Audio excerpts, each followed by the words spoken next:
Em nome do Pai, do Filho e do Espírito Santo. Amém. Então, queridos, nessa meditação quaresmal, vamos pedir a graça do Senhor entre nós, para que no silêncio do deserto o Senhor possa novamente nos falar ao coração. Invoquemos a presença da Sempre Virgem Maria. Ave Maria, cheia de graça, o Senhor é convosco. Bendita sois vós entre as mulheres e bendito é o fruto do vosso ventre, Jesus. Santa Maria, Mãe de Deus, rogai por nós, pecadores, agora e na hora de nossa morte. Amém. Em nome do Pai, do Filho e do Espírito Santo. Amém. Bom, nós vamos dar um caminho, um passo nesse nosso itinerário quaresmal, nessa nossa preparação para a Santa Páscoa.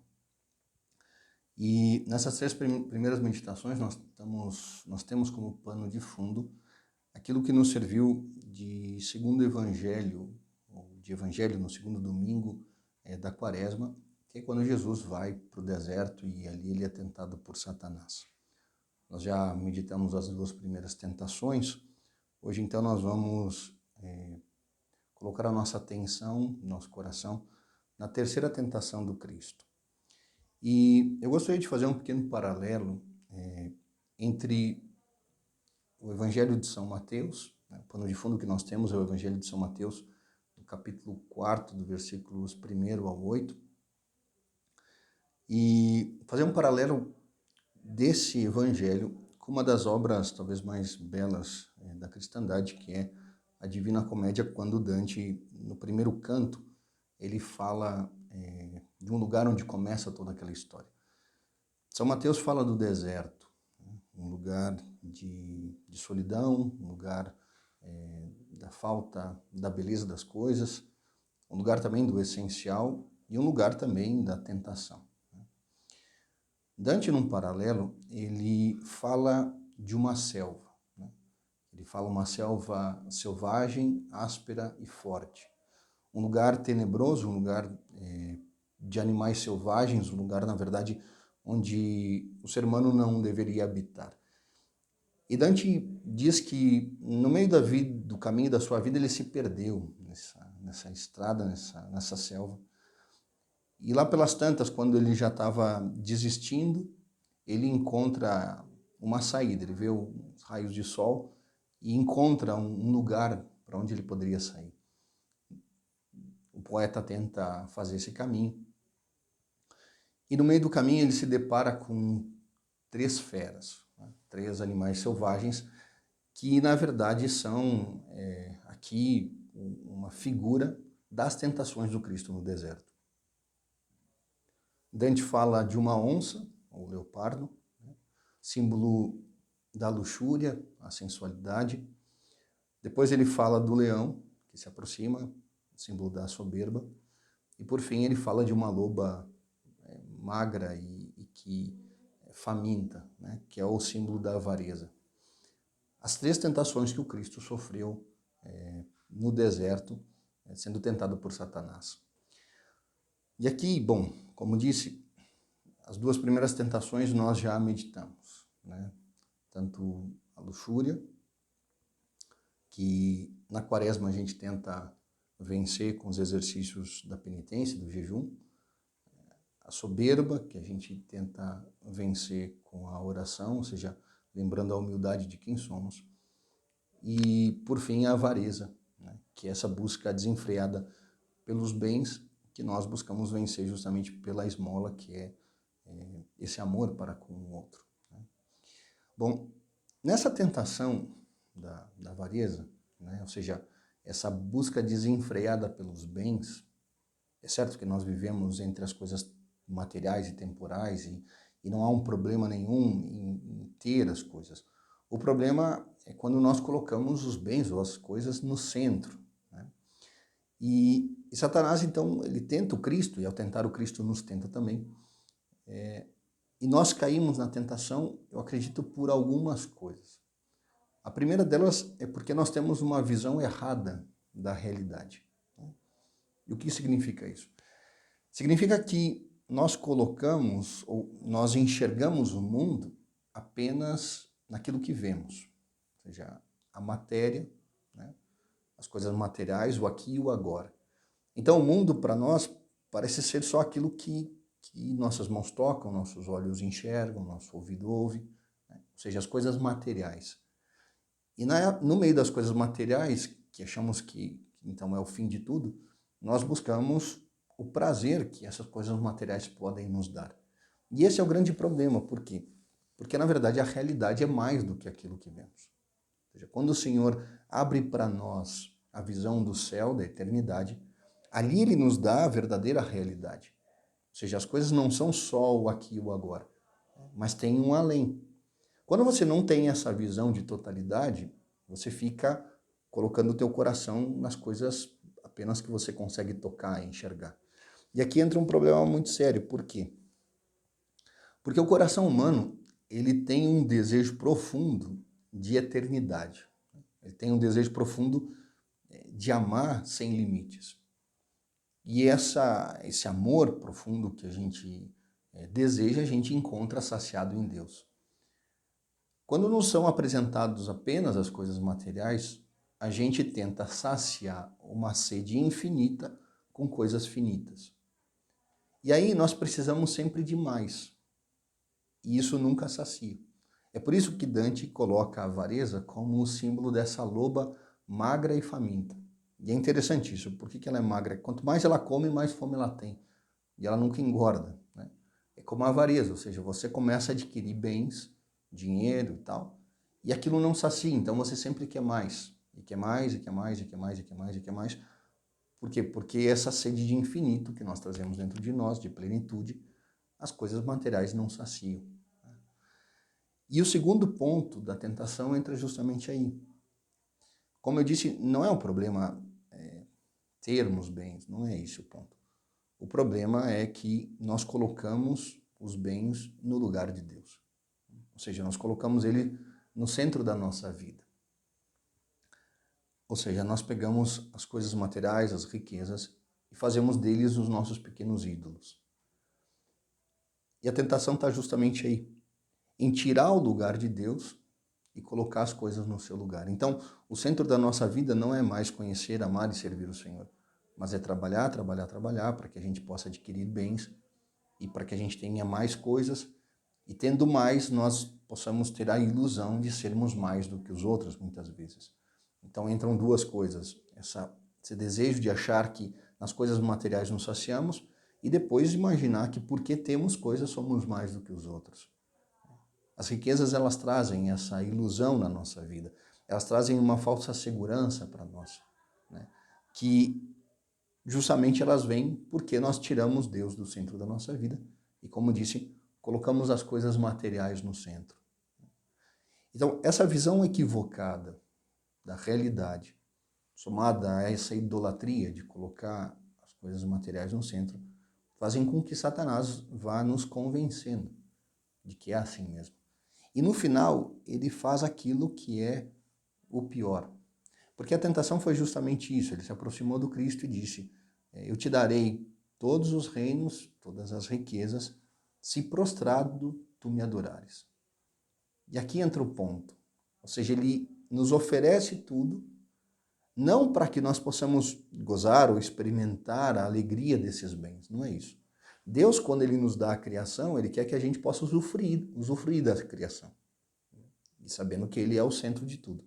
Satanás nos dá os bens, as riquezas, o poder, mas justamente para que a gente possa não mais adorar o Senhor, mas adorar a Ele. Ou seja, Ele quer se colocar no lugar de Deus. Ele quer ser o centro da nossa vida. Ele, que é o pai da mentira, quer agora fazer com que a nossa vida seja uma verdadeira ilusão. E esse é o grande problema dessa tentação. Não só a avareza em si, mas nós, na verdade, pagamos pelos bens que a avareza nos traz, adorando Satanás, ou seja, colocando ele no centro da nossa vida e, como disse, vivendo uma vida de ilusão. Isso é uma tragédia no coração humano, né? E é dessa tentação que o Senhor, primeiro ele vence, para ser nosso exemplo, mas também ele justamente quer que nós nos afastemos. Por isso que no Pai Nosso nós pedimos, não nos deixe cair na tentação, ou seja, não nos deixe ser devorado por essa fera, por essa loba que quer devorar o nosso tempo e a nossa vida. E aqui um pequeno parênteses, né? Mas nessa figura de Dante, não é só a avareza como uma fera que nos devora, mas o problema de cairmos na tentação é que nós perdemos a nossa dignidade de pessoas. E nós podemos dizer que nós nos animalizamos, ou seja, nós não vivemos a dignidade de pessoas, de filhos de Deus, mas vivemos quase como os animais. E aí, no fundo, nós nos transformamos nessa loba magra e faminta. Ou seja, nós não colocamos mais a nossa inteligência, o nosso amor no centro das coisas, mas nós colocamos essa fome insaciável de bens e de riquezas. Bom, como a gente fazer o caminho inverso? Né? Como vencer tudo isso? A primeira coisa que eu diria é justamente ter a visão exata da realidade. Entender que nós estamos no tempo, que estamos no espaço, ok? Que vivemos entre as coisas materiais, vai tudo bem. Mas que ela não termina aqui. Nós vamos celebrar uma Páscoa. O que é Páscoa? É essa abertura que Deus nos dá da eternidade. É bonito fazer um paralelo entre o Cristo e Moisés, né? Moisés, quando ele chega diante do mar, ele não tinha mais para onde ir. E é preciso então que Deus possa abrir um caminho onde não tinha caminho. Diante da morte, nós não tínhamos mais para onde ir. O que o Cristo faz? Ele abre um caminho onde não tinha caminho. A sua ressurreição abre para nós o caminho para a eternidade. Então agora a eternidade é uma realidade. O céu é uma realidade. Então a nossa vida aqui na Terra, ela tem um tempo. E depois nós vamos viver a nossa última Páscoa justamente para viver a vida eterna em abundância. Essa visão é importantíssima a gente ter. Porque senão a morte, ela é para nós um lugar de desespero. Depois da Páscoa do Cristo, ela passa a ser um lugar de passagem.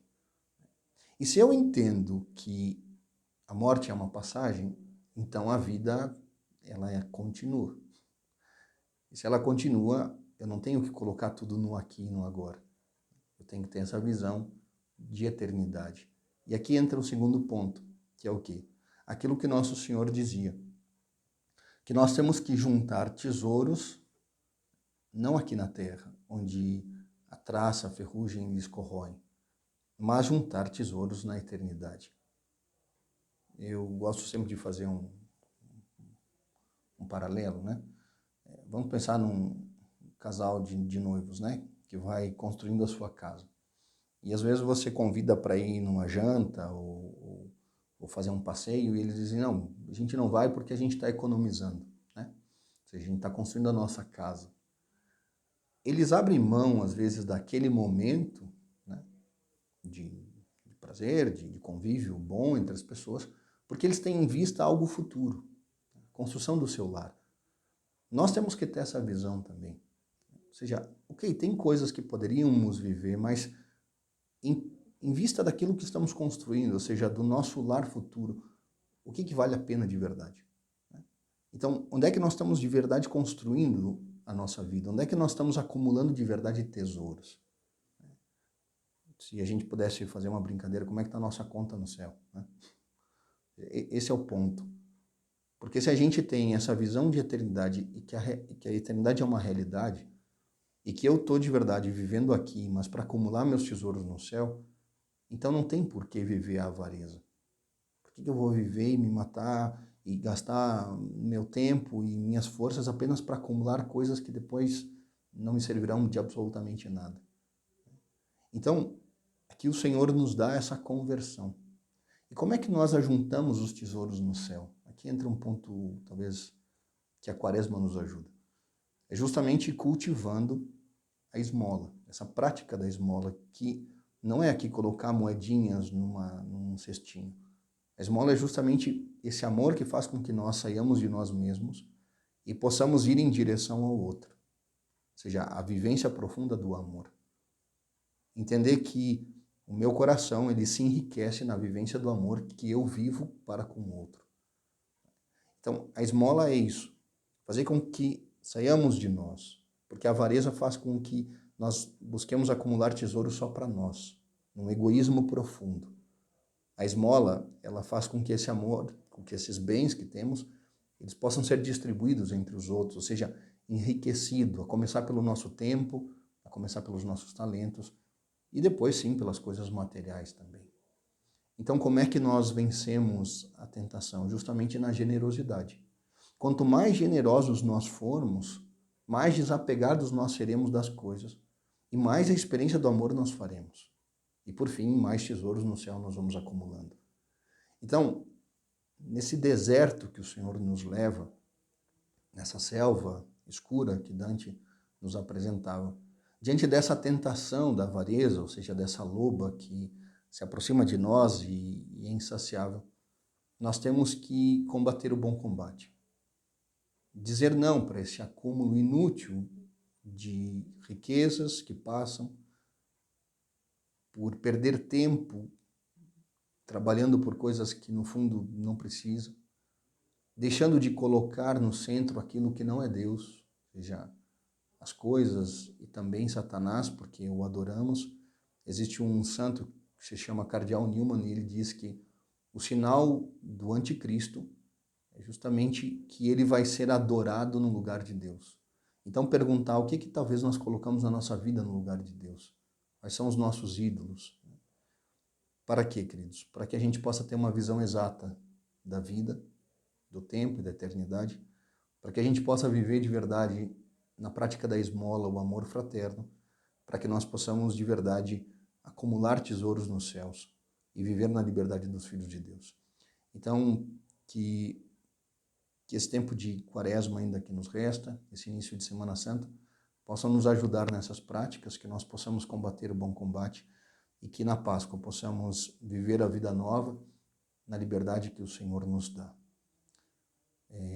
Peço que o Senhor possa iluminar cada coração, que nós possamos dar frutos de vida nova nesse tempo de Páscoa e que tudo possamos fazer para a maior honra e glória de nosso Senhor Jesus Cristo.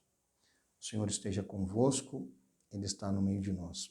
A bênção do Deus Todo-Poderoso, Pai, Filho e Espírito Santo. Amém.